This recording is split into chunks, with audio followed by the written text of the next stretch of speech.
नमस्ते देव्या, सभी को सादर जय जय। भक्तांबर स्तोत्र जी आचार्य मान तुंग देव द्वारा रचित इनकी स्वाध्याय श्रृंखला में पिछली क्लास में हमने सर्वप्रथम जो छंद है, सर्वप्रथम जो श्लोक है, उसका अर्थ जाना, उसका भावार्थ जाना, उसको समझने की हमने कोशिश की थी। अब द्वितीय भी छंद उसी से रिलेटेड है, प्रतिज्ञा रूप छंद है। इसमें प्रतिज्ञा की गई है कि हे भगवान, मैं आपकी स्तुति करने वाला हूँ, तो स्तुति करने की प्रतिज्ञा इसमें की गई है, संकल्प इसमें किया गया है। सो उसी बात को आज हम आज के छंद में पढ़ने वाले हैं। सो भक्तामृत स्तोत्र का दूसरा छंद है स्तुति का संकल्प। अब उसी को हम यहाँ पढ़ेंगे, उसका पाठ सर्वप्रथम करेंगे। आप सभी ने पिछले श्लोक का स्वाध्याय किया होगा, नहीं किया होगा तो अवश्य करें, उसके बाद इसको समझें। दोनों एक दूसरे से जुड़े हुए हैं, इसलिए पहला पढ़ा हुआ होगा तो दूसरा आपको आसानी से समझ में आ जाएगा। तो सर्वप्रथम श्लोक का पाठ करेंगे। मैं यहाँ से पाठ करूँगा, आप सभी सुनेंगे और एक एक छंद को, एक एक अक्षर को पढ़ने की कोशिश यहाँ करेंगे। यह संस्तुतः सकल वाङ्मय तत्त्वबोधा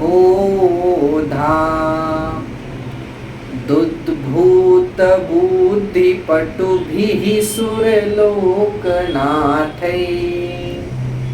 स्तोत्रैर्जगत्रितयचित्तहरैरुदारैः स्तोष्ये किलाहमपि तं प्रथमं जिनेन्द्रम्।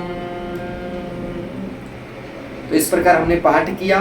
अभी इसके एक एक अक्षर का क्या मीनिंग होता है, एक एक शब्द का क्या मीनिंग होता है, वह शब्दार्थ के आधार से हम जानने की कोशिश करेंगे।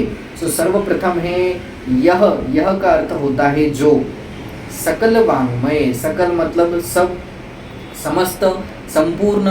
वाङ्मय का अर्थ होता है द्वादशांग के, द्वादशांग रूप जिन्वानी, द्वादशांग के।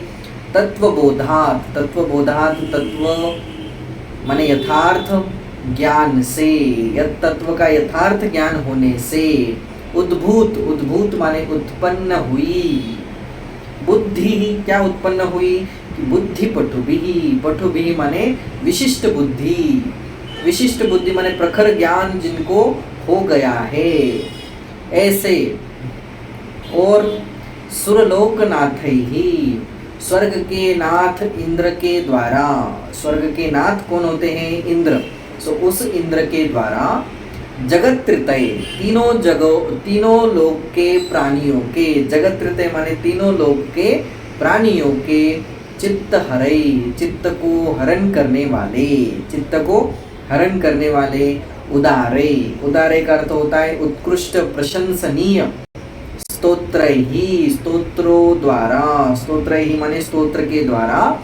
संस्तुतः स्तुति किए गए, तम माने उन, प्रथमम जिनेन्द्रम, प्रथम जिनेन्द्र आदिनाथ की मैं भी स्तुति करूँगा। अहम माने मैं, अपि माने भी, स्तोष्ये माने स्तुति करूँगा। तो स्तुति करने का यहाँ संकल्प लिया गया है। अब अन्वयार्थ पढ़ेंगे कि अन्वयार्थ क्या कहा कि यह माने जो, जिसकी बात पहले छंद में कर रहे थे, आदिनाथ भगवान। वह आदिनाथ भगवान या प्रथम तीर्थंकर कैसे हैं कि सकल वाङ्मय, सकल माने संपूर्ण, द्वाद वाङ्मय मतलब द्वादशांग रूपी जिनवाणी को संपूर्ण वाङ्मय के तत्वबोधात, तत्वबोधात माने उसका संपूर्ण ज्ञान होने से, केवल ज्ञान होने से, संपूर्ण लोक जानने में आने से, तत्व का बोध होने से। उद्भूत, उद्भूत माने उत्पन्न हुई है। क्या हो गई है? ज्ञान होने से क्या उत्पन्न होता है कि बुद्धि उत्पन्न हो गई है। कैसी बुद्धि कि जिनकी प्रखर बुद्धि उत्पन्न हो गई है, ऐसे भगवान। एवं तथा सुरलोकनाथ ही, सुरलोक, सुर माने देव, लोक माने देवलोक, देवलोक के जो नाथ हैं ऐसे इंद्र। वह इंद्र क्या करते हैं कि जगत त्रितय, जगत त्रितय माने तीनों लोकों के जीवों को, तीनों लोकों के जीवों के चित्त हरे, चित्त को हरण करने वाला, चित्त को हरण करने वाले, चित्त को लुभाने वाला स्तोत्र, ऐसे स्तोत्रों द्वारा जिनकी स्तुति की गई है। संस्तुतः माने इंद्र के द्वारा ऐसे स्तोत्रों से भगवान की स्तुति की गई है कि वह स्तोत्र कैसे हैं कि तीनों लोकों के जीवों के चित्त को हरण करने वाले हैं। बात समझ में आ रही है?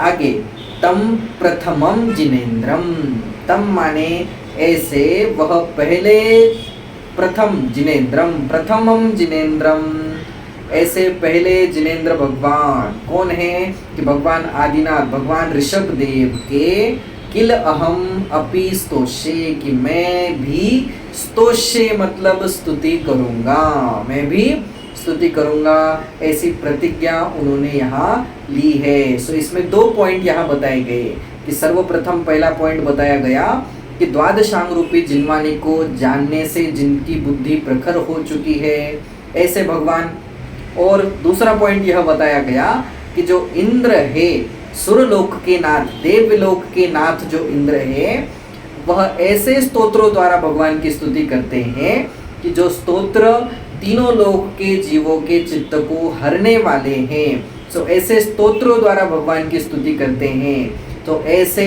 प्रथम जिनेन्द्र भगवान माने भगवान आदिनाथ की मैं भी स्तुति करने का संकल्प करता हूँ, मैं भी स्तुति करूँगा, ऐसा आचार्य भगवान यहाँ कह रहे हैं। अब इसका भावार्थ देखते हैं। वही बात है यहाँ जो हमने पढ़ी है, आराम से पढ़ेंगे और सुनने की समझने की कोशिश करेंगे कि संपूर्ण द्वादशांग रूप जिनवाणी के यथार्थ ज्ञान को जानने से जिनकी बुद्धि अत्यंत प्रखर हो गई है, अत्यंत प्रखर हो गई है, ऐसे देवेंद्रों ने 3 लोक के प्राणियों के चित्त को आनंदित करने वाले सुंदर स्तोत्रों द्वारा जिनकी स्तुति की गई है, उन प्रथम जिनेन्द्र भगवान आदिनाथ की मैं भी स्तुति करूँगा, भगवान आदिनाथ की स्तुति मैं भी करूँगा। इस प्रकार संकल्प करके आगे अब स्तुति परक छंद आने वाले हैं, स्तुति करने वाले हैं। सो वह स्तुति परक छंद हम अगली कक्षा में पढ़ेंगे। सो अभी हमने 2 छंदों का पाठ किया और 2 छंद हमने जाने। सो प्रथम छंद जो पिछली क्लास में हमने पढ़ा था वह मंगलाचरण परक था, और उसी से रिलेटेड यह भी छंद है। दोनों भी प्रतिज्ञा रूप छंद है, प्रतिज्ञा की कि मैं भगवान की स्तुति करने वाला हूँ। सो आपको समझ में आया होगा आदिनाथ भगवान कैसे है, उनकी अलग अलग विशेषताएं, अलग अलग उपमाएं दे दे करके यहाँ समझाने की बात कर रहे हैं, भगवान की स्तुति करने की बात यहाँ हो रही है। सो आज के लिए इतना ही, बाकी आगे का छंद हम अगली क्लास में कंटिन्यू करेंगे।